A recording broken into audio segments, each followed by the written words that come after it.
자, 월스트리트 모닝 브리핑 함께하고 있습니다. 이번에는 멀리도 뉴저지로 화상으로 연결을 해보도록 하겠습니다. 유튜버 유사남님과 함께합니다. 어서 오세요. 네, 안녕하십니까. 네, 반갑습니다. 유사남님, 그 미국에서 지금 이제 전력 인프라, 전력 관련한 빅테크 기업들의 움직임이 대단하다라고 하는데, 실제로 이제 사실 그쪽은 동부다 보니까 동부에는 뭐 이런 태양광 패널 이런 게 많이 설치되어 있나요? 서부는 되게 많다라고 하는데. 근데 최근 들어서 태양광 패널에 대한 관심이 늘어나고 있는 거는 사실이고, 사실 이런 부분들 관련해서 보험회사들 사이에서 굉장히 요즘 어려움이 많다라는 얘기를 굉장히 많이 듣고 있거든요. 이제 이런 것들 관련해서 조금 더 얘기를 하자면 태양광 패널이 최근 들어서 굉장히 쌌었는데 그동안 굉장히 많은 권유 전화가 이제 저한테 걸려오기도 하고 이런 부분들 관련해서 가정용 태양광 관련해서도 굉장히 많은 호재를 얻고 있긴 하지만 그런 것 말고도 기업들이 이제 자기네들의 전기를 좀 아끼기 위해서 이런 부분들 관련해서 태양광 패널을 이제 옥상에다가 설치하는 경우가 굉장히 많아졌는데 이게 미국 내에서 특히 보험업계에서는 굉장히 싫어하는 종류의 문제들이 좀 많기는 하거든요. 이제 화재 오, 위험이라든지 전기 위험이라든지 이런 부분들에 대한 위험도가 좀 있다 보니까 네. 사실 이런 부분들 관련해서 은근히 골치 아픈 일들을 좀 겪고 있고 사실 보험료 음. 상승에 일조를 하고 있다는 얘기도 많이 나오고 있더라고요. 네, 태양광 패널의 설치의 급증이 또 보험사에서는 실행하게 될 줄이야. 거기까지 생각을 하지 못했네요. 다양한 부분에 있어서 서로 유기적인 관계가 있는데 어쨌든 다시 한번 2020년 초반에 그러한 뭔가 불꽃 상승이 신재생 에너지 쪽으로도 나오게 될지도 지켜보도록 하겠고요. 일단 이제 이번 주 주요 키워드를 한번 좀 정리를 해 보도록 하죠. 지난주 정리 안 하고 이번 주 거로 바로 들어갑니까? 아니요, 죄송합니다. 저번 네. 주 거 먼저 여러분들에게 먼저 정리를 해보도록 하겠습니다. 네. 제 제목을 안 바꿔놔가지고요. 자, 일단 저번 주 주요 키워드 간단하게 짚고 넘어가면은요, 네 가지 키워드가 사실 시장에 영향을 줬는데요. 영국, 중국의 금리 발표가 있었고요. 그리고 부동산 관련된 지표, 소매 판매 지표가 채권에 커다란 영향을 줬고, 마지막으로 나스닥과 사실 XLK의 리밸런싱까지 여러 가지 이슈들이 좀 있었는데요. 자, 일단 영국과 중국의 금리 동결이 발표가 되었습니다. 사뭇 시장의 반응들은 좀 달랐는데요. 영국 같은 경우는 금리 동결을 발표하긴 했지만 사실 금리 인하 시기가 8월인가 아니면 9월인가에 대한 얘기가 굉장히 많았는데 특히 여기에 대해서 스위프트 효과라고 얘기를 하면서 9월 인하 쪽에 조금 더 무게감이 실리고 있었는데 여기 관련해서 2% 인플레이션을 조금 조기 달성한 영국 쪽에서 8월 인하에 조금 더 무게감을 싣게 되면서 영국이 금리 인하를 아마 다음번 미팅 때 실행할 것으로 좀 예상이 되면서 사실 생각보다 좋은 분위기가 좀 불었고요. 반대로 중국 같은 경우는 금리 동결이 예상되긴 했지만 부양책 정도의 이야기는 좀 있지 않을까. 실질적으로 여기에 대해서 중국 인민은행이 금리를 동결한 이후에 향후 금리 인하 가능성이 존재한다라고 얘기를 했지만 중국 시장의 반응들은 원했던 만큼의 반응은 아닌 듯 당일날 하락하는 움직임들을 좀 보여줬다라고 할 수 있을 것 같습니다. 그리고 경제 지표, 부동산 지표와 소매 판매 지표는 사실 조금 여러 가지 믹스된 리절트가 좀 나오긴 했는데요. 일단 전체적으로 부동산 지표는 기존 주택 판매 지수를 제외하고는 예상치를 크게 하회했습니다. 전체적으로 거래량과 저번에 제가 얘기했던 것처럼 거래량이 많이 줄어가고 있는 모습들이 나오고 있고요. 또한 소매 판매 지표 역시 예상치를 아주 크게 하회하는 수치로 나왔는데요. 덕분에 사실 전체적으로 채권 금리 자체는 저번 주에 크게 내려가는 모습이 보여졌습니다. 사실 저저번 주까지만 하더라도 4.3 언저리에서 거래가 되던 10년물 금리가 4.23, 4.24에서 현재 거래가 되고 있는 모습들이 나오고 있는데 아무래도 여러 가지 혼란스러운 혹은 혼재된 지표가 나왔다라고는 하지만 전체적으로 노동시장과 여러 가지 부동산 시장 관련된 지표들이 좀 약화가 되고 있다라는 지표들이 좀 더 많이 나왔기 때문에 현재 채권 시장에서는 이거를 긍정적으로 바라보고 있는 것 같고요. 또한 저번 주 금요일 기준으로 나스닥의 리밸런싱과 XLK 어떻게 보면 엔비디아에 영향을 줄 수 있는 리밸런싱이 이제 전체적으로 발표가 됐는데 이런 부분들 관련해서 의외로 엔비디아는 그 당일날 좀 떨어지는 모습이 있는데 여기에 대해서는 사실 핫비트 트레이딩이라고 해가지고 여기에 대해서 조금 더 이야기를 나누겠지만 시장에 대해서 사실 굉장히 적게 영향을 주는 방식으로 리밸런싱이 이루어질 거다라는 얘기가 나왔고 그에 따라서 생각보다 조금 더 천천히 움직이는 시장 혹은 엔비디아가 사실 내려가는 모습들이 좀 나온 것 같고요. 여기에 대해서 조금만 더 추가로 얘기를 하자면 그만큼 엔비디아의 풋옵션이 굉장히 빠른 속도로 올라간 날이 금요일이다라고 얘기가 나오기도 했더라고요. 그러다 보니까 조금 많이 올라온 엔비디아에 대해서 수익 실현 매물이 좀 나온 게 아닌가라는 얘기가 나오고 있고요. 여기에 관련해서는 왜 시장이 좀 덜 주는 방향성으로 현재 XLK가 리밸런싱을 하는지, 어떻게 영향을 줄지에 대해서는 조금 더 이야기를 해보도록 하고요. 여기까지가 딱 저번 주에 중요하게 다뤘던 이슈들 한번 다뤄봤습니다. 네, 그럼 이번 주 주요 일정들 한번 좀 정리를 해보도록 하겠습니다. 이번 주에도 또 챙겨볼 만한 내용들이 꽤 있네요. 네, 맞습니다. 이번 주도 여러 가지 지표와 중요한 일정들이 좀 있는데요. 자, 하나씩 5가지 키워드 골라봤고요. 일단 스케줄 먼저 한번 다뤄보게 되면은요. 월요일 날부터 연준 위원들의 연설이 좀 예정이 되어 있습니다. 이것 말고는 거시경제적 지표 중에 중요한 지표는 없고요. 화요일 날 같은 경우는 S&P C실러 20대 도식주택 가격 지수. 이게 사실 저저번 달이죠. 이제 4월 달 기준의 지수다 보니까 시장 자체에 지금 당장 커다란 영향을 주지는 않겠지만 사실 변동성 관련해서 조금 더 신뢰할 만한 지표다라는 얘기가 많이 나오고 있고, 소비자 신뢰 지수도 화요일 날 나오게 되게 되고요. 그리고 수요일 날은 건축 승인 건수, 신규 주택 판매 지수, 원유 재고와 연준의 스트레스 테스트 결과가 나오게 되게 됩니다. 개인적으로 스트레스 테스트는 제가 굉장히 집중해서 보고 있는 스케줄 중 하나인데요. 이 스트레스 테스트라는 게 뭐냐면 얼마만큼의 압력을 은행들이 버틸 수 있을까에 대한 테스트인데, 사실 이 결과에 따라서 연준의 방향성이 좀 달라질 수 있거든요. 만약에 은행들이 이 테스트를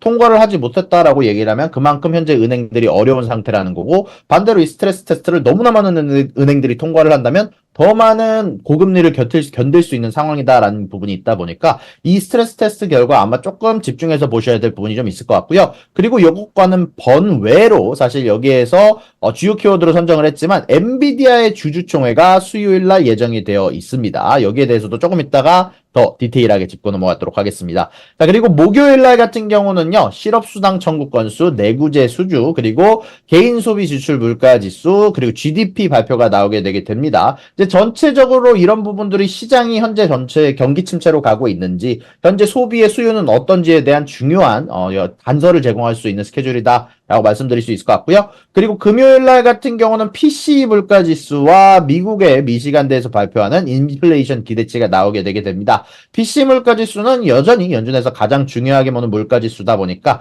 요건 아무래도 좀 중요하게 볼 만한 표가 아닌가라고 생각이 좀 들게 됩니다. 그리고 토요일 날 같은 경우는 중국에서 발표하는 구매 관련 지수까지 이번 주의 스케줄들 정리할 수 있을 것 같습니다. 네. 자, 이번 주 주요한 이슈들 가운데 먼저 PC부터 좀 확인을 해보도록 하겠습니다. 어떻게 좀 예상이 되고 있을까요? 네, 일단 PC 물가 지수 자체는 사실 저번에 나온 CPI 지수가 워낙 잘 나왔다 보니까 걱정이 되는 편은 아닙니다. 특히 에너지 가격이 굉장히 빠른 속도로 떨어졌기 때문에 이번 PC 지수 자체도 잘 나올 거라는 좀 예상이 좀 있기는 하지만, 여기 관련해서 조금 그래도 우려할 부분은 이 CPI 지수 자체가 잘 나왔기 때문에 결국 PC 물가 지수도 잘 나올 거라는 예상이 선반영이 좀 되어 있다는 점. 실질적으로 우리가 10년물 금리를 조금 봤을 때는요, 4.257이라는 낮은 금리에서 거래가 되고 있거든요. 그러다 보니까 지금 현재 어느 정도 PC 물가 지수가 굉장히 낮게 나올 거다라는 선반영이 되어 있는 가운데 안에서 이것보다 좀 상회하는 결과가 나오게 된다면 시장에는 좀 충격이 있을 수도 있다는 점 염두에 두시면 좋을 것 같고요. 그리고 사실 요거에서 좀 중요한 부분이 제가 계속해서 언급드리긴 했지만, PC 물가지수가 전년도 하반기에는 굉장히 낮게 나왔거든요. 사실 PC 물가지수가 전년도 6월쯤엔 0.1%가 나왔습니다. 코어 PC 지수는 전체적으로 높았지만 PC 지수가 저번에 낮게 나왔기 때문에 0.1%보다 높게 나오게 된다면 YOY 기준으로는 아마 오르게 되는 결과가 나오지 않을까라고 생각이 좀 들고요. 그리고 앞으로 하반기 관련해서도 결국 이 PC 물가지수를 2%까지 도달할 수 있다는 연준에게 확신을 주기 위해선 내려가는 방향성이 나와야 되는데, 이게 평균치로 0.17보다 높게 나오면 다시 PC 물가지수가 상승한다라는 점이 아무래도 조금 연준의 예상에 조금 악재로 작용하고 있지 않을까라고 생각이 좀 들게 되네요. 네, PC 과연 또 이번 주 발표되는 데이터에 따라서 향후의 금리 인하에 대한 시그널들이 좀 달라지게 될지 여부도 좀 지켜보도록 하겠고요. 앞서 잠깐 언급해 주셨던 XLK의 그 리밸런싱, 이 규모가 굉장히 크더라고요. 엔비디아를 엄청 많이 넣는다고요. 네, 맞습니다. 사실 이걸 제가 저번 주에 조금 다뤄드리긴 했는데, 네. XLK라는 이 ETF 자체는 사실 테크 ETF 중에서 2위에 해당하는 어마어마한 사이즈의 ETF입니다. 실질적으로 72빌리언 달러에 해당하는 어마어마한 금액을 다루고 있는 ETF인데요. 근데 이 ETF가 결국 엔비디아의 비중 조정을 약 15%가량이나 늘리기로 했기 때문에 요것 관련해서 엔비디아가 상승 압박을 받고, 상승, 위로 올라갈 거다라는 예상이 굉장히 많았는데, 결국 이런 금액들이 약 10빌리언 달러에 가까운 금액이 엔비디아로 들어올 거기 때문에 사실 많은 사람들이 굉장히 많은 기대감을 갖고 있었던 게 사실인데요. 근데 XLK가 이런 리밸런싱을 발표한 이후에 갑작스럽게 8빌리언 달러, 거의 10조 원에 가까운 금액이 이 ETF에 들어왔다라고 합니다. 그리고 요게 좀 중요한 부분인데요. 이렇게 커다란 금액이 들어왔다는 건 사실 이 XLK 리밸런싱이 시장에서 직접 엔비디아를 구매하는 방식이 아니라 아마 하트비트 트레이딩이라고 해가지고 사실 조금 세금 감면을 받으면서 동시에 시장의 충격을 최소화할 수 있는 방향으로 거래를 하기로 결정했다라는 건데요. 자, 요거에 대해서 간단하게 정리를 하면은요. XLK의 하트비트 트레이딩이라는 건 간단하게 정리하면 기관의 외구 자본금을 끌어들여와서 사실 여기에 대해서 뭐 지금 8빌리언 달러에 가까운 자금이 이 ETF에 들어왔잖아요. 근데 요거를 바로 환불을 합니다. 며칠이 지난 뒤 혹은 몇 주간 지난 뒤에 환불을 하게 되면은 이거를 내가 지금 당장 현금으로 환불해 주는 게 아니라 애플의 주식을 기관에게 환불해 주는 방식으로 세금에 대한 감면을 받을 수 있고, 정확히 말하면 세금을 유예시키면서 요거에 대해서 리밸런싱에 대해서 시장의 충격을 최대한 덜 주는 방향으로 가는 건데요. 이거를 간단하게 조금 더 응용해서 얘기를 하면은 기관에서 약 10조 원에 해당하는 현금이 들어왔고 이 10조 원의 현금으로 기관에서 엔비디아를 삽니다. 그리고 그렇게 되면은 10조 원에 해당하는 엔비디아가 생겼고 거기에 대해서 애플 주식을 팔지 않으면서 기관이 환불 요청을 해줄 때 애플 주식으로 주게 되면 단 한 푼의 세금도 내지 않은 상황에서 결국 여기에 대해서 리밸런싱을 완료할 수 있다라는 얘기거든요. 그리고 이 모양새가 갑작스럽게 펀드에 현금이 들어왔다가 나가는 모양이 꼭 심장박동과 비슷하다라고 얘기를 해서 이걸 하트비트 트레이딩이라고 하는데, 이게 사실 1969년에 개정된 법안, 텍스 법안 때문에 자산운용사가 포트폴리오에서 자산을 팔 때 현금으로만 매도하지 않으면 주식이나 다른 자산 자체를 거래 대상으로 전달하면 자본소득에 대한 세금을 결국 유예할 수 있거든요. 이 방식을 통해서 자산운용사 투자자들이 ETF를 팔기 전까지 리밸런싱 할 때 이 방식을 사용해서 세금을 미룰 수가 있습니다. 이제 개인 투자자들은 애플 주식을 팔고 거기에 대한 세금을 내고 엔비디아를 사야 되는 반면 요거는 결국 시장 내에서 구매하는 것도 아니고 현금을 통해서 매도를 하는 것도 아니기 때문에 세금을 안 내는 방식으로 작용하게 될 텐데요. 이걸 조금 더 간단하게 정리를 하면은요. 결국 요거를 통해서 이 XLK라는 회사 자체는 엔비디아를 대량 구매를 했을 때 시장 가격이 충격을 받아서 급격하게 상승할 수 있는 부분을 전체적으로 피하면서도 동시에 세금까지 절약할 수 있는 방향이다 보니까 이렇게 하트비트 트레이딩을 한 것 같다라고 블룸버그에서 보도를 하기도 했고요. 실질적으로 8빌리언 달러에 해당하는 자금이 이 ETF에 들어온 건 사실 있을 수가 없는 일이거든요. 평균적으로 500밀리언 달러 정도의 자금이 거래가 되고 있는데 거기에 대해서 수십 배에 해당하는 자금이 들어왔다는 건 결국 이 리밸런싱을 하기 위해서의 가능성이 거의 100%다라고 블룸버그 쪽에서 보도를 했다는 점이 아무래도 좀 더 중요한 부분일 것 같고요. 그리고 사실 여기에서 중요한 부분은 이렇게 만약에 거래가 됐고 리밸런싱이 됐을 경우 많은 분들이 원하시는 엔비디아에 관련해서 대량 매수로 인한 가격 상승은 조금 기대하기 어려울 수도 있겠다라고 생각하시는 점이 아마 좀 더 중요하게 작용을 할 것 같습니다. 제가 이해를 한 건지 모르겠는데 그 엔비디아는 사고 결국에는 애플을 기관한테 준다는 거잖아요. 정확히 말하면 이제 현금을 받았는데 네. 그걸로 그 똑같은 기관에서 엔비디아를 사주고 네. 거기에 대해서 결국 이게 장 외에서 거래가 되는 것이다 보니까 기관과 기관 사이의 거래다 보니까 시장에서 거래가 되는 게 아니니까 시장의 충격은 굉장히 덜할 거고요. 거기에 대해서 애플 매도도 애플을 현금으로 바꿔서 주는 방식이 아니라 결국 받은 현금을 애플로 바꿔주는 방식이다 보니까 요거를 간단하게 정리하면은 세금도 아끼면서 시장에서 싸게도 살 수 있는 방법이라 ETF들이 굉장히 많이 쓰는 방법 중 하나입니다. 그러면 그 결국 애플 주식은 어떻게 되는 거예요? 마지막에 애플 주식을 받게 되잖아요, 그 기관이. 그럼 그 맞습니다. 기관이 팔지 말지를 정하는 것에 따라서 애플의 주가의 향후의 움직임이 달라지는 거가 되는 거죠? 맞습니다. 여기에 대해서 만약에 애플에 대해서 차익 실현을 가져가겠다. 아무래도 네. 저거 관련해서 얼마에 어떤 가격에 팔았는지는 저희가 알 수는 없거든요. 수수료를 그쵸. 받았을 수도 있고 여기에서 시장과 지금 이 친구들이 애플 주식을 가져가는 가격 차이에 괴리율을 이용해서 돈을 벌려고 하는 기관들도 있을 수 있다 보니까 여기에 대해서는 뭐 공식적인 답변을 우리가 들을 수는 없기 때문에 상상으로는 뭐 그래도 애플의 주식이 여러분들이 생각하는 것만큼 매도량이 안 나온다라는 점만 생각하시면 좋을 것 같습니다. 네. 자, 이어서는 엔비디아 주주총회가 이번 주에 또 예정돼 있나요? 네, 맞습니다. 엔비디아 주주총회 아마 많은 분들이 귀 기울여서 들으시고 계실 것 같은데요. 그쵸. 일단 엔비디아 주주총회에서 5가지의 주요 안건이 얘기가 될 예정이라고 합니다. 일단 이사회에서 지명한 12명에 해당하는 이사 선출이 있을 거고요. 그리고 경영진 보수에 대한 자문 승인이 있을 예정인데 사실 여기 관련해서는 많은 분들이 테슬라 주주총회에서 일론 머스크에 대해서 뭐 70조 원, 뭐 50조 원에 해당하는 보상이 있었다. 이런 얘기가 있지만 그 정도까지는 아닐 예정이고요. 굉장히 소소한 금액에서 엔비디아 주주총회에서 언급이 될 예정이고요. 그리고 PwC를 회계연도 이번에 감사법인으로 선정하자는 안건, 그리고 여러 가지 주주들이 제안하는 것들, 그리고 회의 전에 적절히 제출된 기타 안건을 처리할 예정인데요. 일단 간단하게 몇 가지만 한번 짚고 넘어가겠습니다. 일단 경영진에 대한 보수가 사실 굉장히 소소합니다.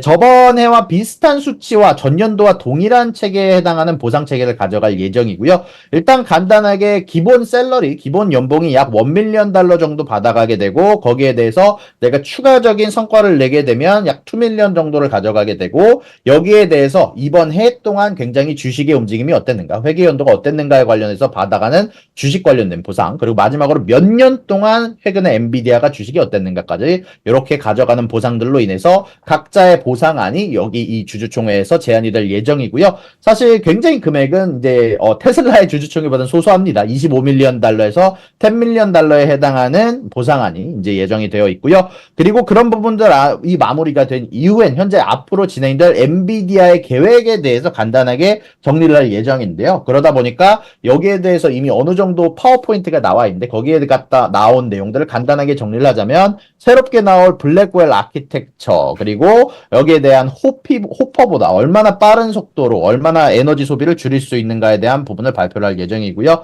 그리고 엔비디아가 지속적으로 얘기를 하고 있는 AI 엔터프라이즈 소프트웨어 플랫폼이라고 하죠. 이제 여기에 대해서 님이라고 해가지고 사실 많은 사람들이 굉장히 관심을 가지고 있는 새로운 프로그램을 작성하는 방식인데 여기에 대한 발표와 그리고 옴니버스, 사실 디지털 트윈이라고 하죠. 이 디지털 트윈에 대한 발표, 그리고 자동차 산업, 로보틱스, 의료 생명과학, 그리고 데이터 센터, 기타 전략적 방향에 대해서도 논의를 할 예정이다라고 얘기가 전달이 되기도 했습니다. 네. 자, 이어서는 요즘에 해킹 소식이 참 많은데 그 해킹이 또 이제 자동차 그 딜러 회사 쪽에 발생을 해서 20% 정도의 업무에 마비가 끼쳐졌다고 하는데 이 관련한 내용도 한번 자세하게 들어보도록 하겠습니다. 네, 현재 자동차 딜러들 사이에서 업무가 마비가 됐다는 얘기가 나왔습니다. 사실 네. 한국에 계신 분들은 많이 모르시는 소식일 테지만 사실 이제 이게 CDK라는 기업이 배포하고 있는 소프트웨어가 거의 딜러 중 20%가 사용하는 압도적인 점유율을 가지고 있는 자동차 딜러용 소프트웨어거든요. 사실 이런 부분들 관련해서 재고량, 그리고 고객 관리, 고객들이 언제 서비스를 받아야 되는지, 판매량, 이 모든 게 집계가 되는 소프트웨어, 올인원 소프트웨어인데 이게 해커의 공격을 받아가지고 이게 지금 중지가 됐다라는 소식이 전달이 됐습니다. 그 덕분에 이제 7만여 개에 해당하는 미국의 딜러샵 중 15,000여 개가 사실상 업무가 마비가 됐다라는 소식이 나왔고요. 그로 인해서 현재 CDK의 모기업은 주가가 현재 6%가량 하락했다라는 소식이 들었고, 그리고 몇몇 딜러 업체들이 주가가 하락하는 방향성으로 가고 있다는 소식이 전달이 됐는데 이거를 빠르게 해결을 하기 위해서 약 $5천만 해당하는 금액을 CDK가 해커에게 넘겨줄 것이다라는 예상이 블룸버그에서 발표가 되기도 했고, 내부적으로 여기에 대해서 알려줄 수 없는 소스가 비밀적인 소스가 얘기하기를 아마 내부적으로는 돈을 주기로 결정을 했다라고 하는데, 이런 부분들이 길어지면 길어질수록 결국 재고량을 관리할 수 없다라는 건 여기에 대해서 사람들한테 배달을 해줄 수도 없고 내가 자동차를 받을 수도 없다라는 얘기거든요. 그러다 보니까 여기에 관련해서 여러 가지 운반 비용 혹은 비용들이 추가적으로 발생할 것으로 예상이 되고 있고, 사실 이 자동차 업계가 가지고 있는 밸류에 비하면 $5천만 건 상당히 낮은 비중으로 평가받고 있고, 실질적으로 예전에 유나이티드 헬스케어 같은 경우도 해킹을 당했을 때 차라리 돈을 줘서 빠르게 해결하는 방향을 가져간 이후에 두세 달 뒤에 어닝 발표 때 주가가 회복하기도 했었거든요. 그러다 보니까 이런 것들을 감안을 했을 때 빠르게 처리를 하려는 모습으로 보이고 있고요. 이게 길어지면 길어질수록 자동차 업계나, 사실 많은 분들이 주목을 하고 있진 않지만 이런 부분들을 결국 돈을 감당해 주는 건 사실 본회사가 아닙니다. 여기에 대해서 문제가 발생했을 때 가장 커다란 타격을 받을 것은 보험회사거든요. 그러다 보니까 다음 주에 사실 어떤 보험회사가 빠지고 올라가는지도 아마 조금 집중해서 보시면 아마 여러분들이 여기에 관련해서 조금 더 재미난 투자 진행하실 수 있을 것 같습니다. 네, 사실 최근에 AMD를 비롯해 해킹 소식들이 많이 전해지고 있는데 결국에 가장 빨리 해결할 수 있는 게 돈이라고 하니까 씁쓸한데 이 해커들이 머리가 똑똑하다면 말씀해 주신 것처럼 보험주를 엄청 사고 예, 반대로 이제 다른 피해가 될 법한 기업들을 엄청 이제 숏을 해두고 해킹을 할 수도 있다라는 생각도 불현듯 들었고요. 이런 얘기가 나오면 이제 보안 관련한 기업들에 있어서의 기업들 어떤 또 변화가 나타나게 될지도 함께 좀 확인해 보도록 하겠습니다. 자, 이어서는 폭염이 미국에는 대단하게 지금 위험한 수준이라고 하는데 어느 정도 수준인 거죠? 많이 덥나요? 네, 일단 사실 저희 집 에어컨이 지금 24시간 내내 돌아가고 있는 네. 상황이고요. 여기에 대해서 지금 35도에서 38도 사이의 온도가 계속해서 지속이 되고 벌써 있고, 에어컨을 틀어놔도 사실 30도 이하로는 내려가질 않더라고요. 그러다 에어컨을 보니까 지금, 틀었는데도 30도로 안 아, 내려간다고요? 저희 집 에어컨이 상당히 좋지 않은 것 아, 같습니다. 그래요?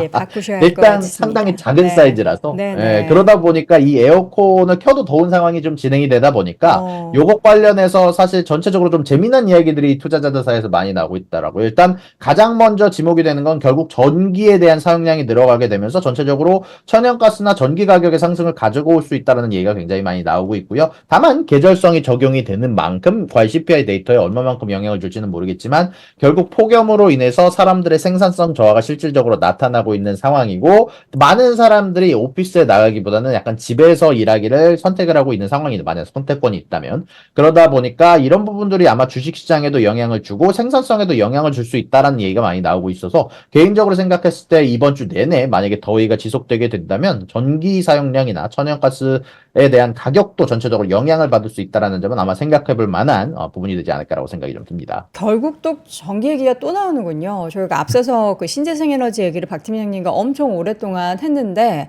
미국도 그렇고 전 세계적으로 이 전기의 부족 현상이 계속해서 벌어지고 있는 것 같습니다. 혹시 우리 유사남님께서도 이 전기 관련한 좋은 아이디어 있으시면 함께 공유해 주시면 저희 그 피카츄 프로젝트에 예, 껴드릴게요. 제가 한번 꼭 하나 생각해서 피카츄 프로젝트 조인해 보도록 하겠습니다. 네, 자, 전력 관련한 내용들 이제 관련해서 사실 신재생 에너지주들이 많이 쉬었기 때문에 이러한 뉴스들이 나올 때마다 관련한 뭐 기업도 그렇고 ETF의 움직임들이 좀 나타나게 될지 여부도 지켜보도록 하겠고요. 마지막으로 그 어닝 관련한 캘린더를 좀 확인하면서 주요 기업들 한번 짚어볼까요? 네, 일단 이번 주 자체는 어닝들이 많은 한 주는 아니지만 주요 기업들의 어닝들이 좀 많이 포진되어 있습니다. 일단 첫 번째로는 화요일 날 발표가 되는 페덱스와 카니발의 어닝 발표가 있는데요. 카니발 같은 경우는 대표적으로 얘기가 되는 레저주 중 하나거든요. 이제 많은 사람들이 크루즈를 타고 여행을 다니다라는 얘기가 있고 사실 예약이 아직까지는 꽉 차 있다라는 얘기가 있었고 유가가 많이 내려가게 되면서 마진율을 높일 수 있다라는 얘기가 있지만 최근 들어서 있는 부채 상황 같은 거를 좀 우려를 했을 때 카니발이라는 주식 어떻게 보면은 크루즈 대장주 주목해 볼 필요가 있을 것 같고요. 그리고 페덱스 같은 경우는 가장 많은 배달을 처리하고 있는 기업 중 하나입니다. 결국 페덱스의 수익률에 따라서 전체적으로 미국의 소비가 어떻게 움직이고 있는지도 조금 확인해 볼 수가 있을 것 같고요. 그리고 수요일 날은 많은 분들이 좀 기대하실 마이크론의 어닝 발표가 있을 예정입니다. AI나 반도체주와 바로 연결이 되어 있는 회사다 보니까 사실 제 유튜브에 와서도 많은 분들이 질문 주시고 계시는데 아무래도 가장 중요한 거는 이번에 실적 자체는 잘 나오겠지만 앞으로 가이던스와 마진율이 가장 중요하게 되지 않을까라고 생각이 좀 들고요.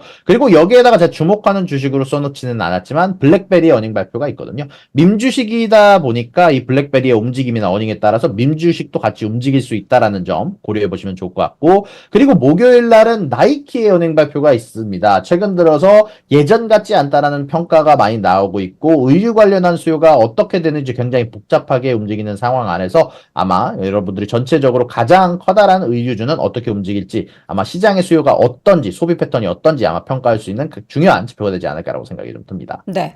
궁금한 게 리바이스는 어떨까요? 사실 최근에 리바이스가 다시금 좀 많은 분들이 찾게 되고 옷을 입는다라고 하는데 이전에 저희가 뭐 갭도 소개해드렸고 그 전에 좀 더 가면은 폴로, 랄프 로렌 쪽에 있어서의 수요도 늘어난다 뭐 이러면서 관련 기업들의 주가도 좀 올라갔던 거를 말씀드렸는데 리바이스는 최근 좀 어떻습니까?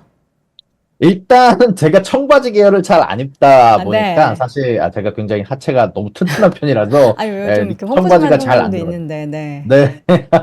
근데 리바이스 청바지는 미국 내에서 굉장히 약간 좀 고가의 청바지로 평가가 되는 부분들이 있었는데 이게 사실 최근 들어서 좀 변화하면서 리바이스가 싼 바지를 좀 내놓기 시작을 했었거든요. 사실 제가 미국에 맨 처음 왔을 때도 리바이스 가격이 한 몇백 불까지 가던 시기가 있었는데 아마 그런 시기는 좀 지난 것 같고 조금 더 좀 저렴한 가격들을 제공해주는 청바지로 이제 조금 더 얘기가 되고 있는 것 같은데 사실 리바이스 같은 경우는 최근 들어서 그래도 다시 또 여러 가지 SNS라고 하죠. 사실 SNS사에서 보이고 있다라는 얘기가 듣기는 했습니다. 다만 제가 의류 쪽에는 사실 굉장히 문외한에 속하는 편이라서 조금 더 여기 디테일하게 얘기는 조금 부족한 부분들이 좀 많지 않을까라고 생각이 좀 드네요. 나이키는 우리가 미국 여행 가면 무조건 그 아울렛 가서 쟁여오는 그런 아이템이잖아요. 최근에 어떻게 유선남님 그러면 관심은 없지만 아울렛은 가보셨나요? 저 같은 경우는 이제 주변에 이제 친구들이 오게 되면 이 네. 근처에서 이제 대량의 싼 가격에 살 수 있는 이제 아울렛이 있거든요. 이제 그쵸. 아울렛 프리미엄몰들이 좀 많은데 나이키 같은 경우는 항상 사람이 붐빕니다. 언제 가도 사람이 그 붐비는데 이제 대부분의 인원들은 사실 재미난 건 약간 조금 중국 분들이 좀 많은 상황이에요. 네. 여전히 중국에서 매출이 줄었다라고 얘기가 나오고는 있지만 사실 또 의외로 또 미국 내에서 프리미엄 아울렛을 가게 되면 많은 인원, 중국의 인원들이 사실 여전히 사가려고 하는 모습이 있다 보니까 여전히 중국 쪽의 수요는 그래도 여전히 나오지 않을까. 다만 예상보다 잘 나오느냐 안 나오느냐가 중요한 포인트가 될 것 같은데 네. 최근 들어서 나이키가 아무래도 중국과의 관계가 좀 불편한 상황이 있었다 보니까 과연 가이던스와 중국 쪽 관련된 매출이 아마 가장 이번에 어닝에 중요한 성과를 가르지 않을까라고 생각이 좀 드네요. 네, 이번 주에도 예정되어 있는 다양한 실적 발표 내용들, 특히나 이제 반도체 쪽에 있어서는 마이크론의 데이터를 잘 지켜보셔야겠습니다. 자, 오늘도 글로벌 인터뷰 월요일 이 시간 멀리 뉴저지에 계시는 미국 주식 전문 유튜버 유선남님과 함께했습니다. 고맙습니다. 수고하셨습니다. 자, 월스트리트 모닝 브리핑 월요일 순서 함께 했습니다. 제가 클로징에서 떠나기 전에 여러분께 아주 특별한 이벤트 하나를 또 소개해 드리려고 합니다. 바로 유진 투자 선물에서 진행하는 미국 주식 옵션 전 종목 거래 서비스 오픈 기념 이벤트인데요. 여러분 알고 계십니까? 그 국내에서 미국 주식 옵션 전 종목을 거래할 수 있는 것은 유진투자선물이 제공하는 새로운 서비스입니다. 요즘 젊은 투자자분들 좀 파이팅 넘치시는 분들이 특히 미국 주식 옵션에 관심이 많으시잖아요. 그래서 유진투자선물에서 미국 주식 옵션 처음 거래하시는 분들께 특별한 혜택을 드립니다. 2024년 6월 3일부터 내년 1월 3일까지 100계약만 체결하면 무려 $100를 지급을 해드립니다. 놀랍지 않나요? 자, 그리고 여기서 끝이 아니고요. 주요 300개 미국 주식 옵션 종목 거래 시 계약당 0.99달러라는 매우 경쟁력 있는 수수료도 내년 1월 3일까지 적용돼서 거래하실 수가 있고요. 게다가 이제 올해 연말까지 시세 비용이 무료, 무료 맞습니다. 완전 무료입니다. 지금까지 투자하고 싶었던 미국 주식을 이 유진투자 선물에서 옵션으로 마음껏 거래하실 수 있습니다. 투자자분들께는 이보다 더 좋은 기회는 없을 거다라는 생각이 드는데요. 유진투자 선물에서 여러분께 더 큰 또 투자에 만족을 드리기 위해서 노력하고 있으니 많은 관심과 또 참여 부탁드립니다. 마지막으로 현재 배너에 나오고 있는 투자 설명서와 약관을 꼭 읽어보시고 투자 손실에 유의하시기 바랍니다. 자, 월스트리트 모닝 브리핑은 내일도 어김없이 오전 6시에 다시 돌아옵니다. 여러분, 오늘도 오늘 하신 라이브와 함께 한국 주식 성공 투자하시고요. 저는 내일 다시 돌아오겠습니다. 여러분, 고맙습니다. 박근영, 이선영, 사경인, 염승환 투자 마스터들의 세심한 케어로 건강한 투자 습관을 만드세요. 3프로 멤버십 3프로 앱에서 확인하세요.